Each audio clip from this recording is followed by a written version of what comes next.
Erina Gudono protes minta media tak gunakan foto lawas Kaesang. Tiba-tiba Erina Gudono protes minta media tak gunakan foto lawas Kaesang Pangarep sebelum menikah.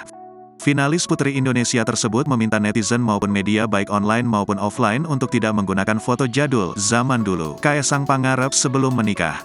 Hal tersebut diungkapkan oleh menantu Presiden Republik Indonesia dalam sebuah tweet di akun sosial media pribadi miliknya @Erina Gudono.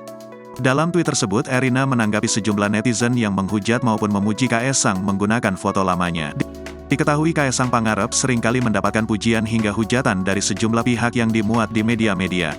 Erina Gudono menyayangkan pihak-pihak tersebut menggunakan foto jadul Kaesang sebelum menikah. Erina Gudono cukup santai mengungkapkan alasannya untuk tidak menggunakan foto jadul Kaesang adalah karena saat ini statusnya sebagai istri sah telah berusaha membuat sang suami terlihat lebih glow up dari sebelumnya. Erina Gudono sang istri bahkan tidak mempermasalahkan hujatan maupun pujian untuk suaminya. Justru yang disoroti Erina adalah foto Kaesang Pangarep yang menurutnya tidak se-glow up saat ini.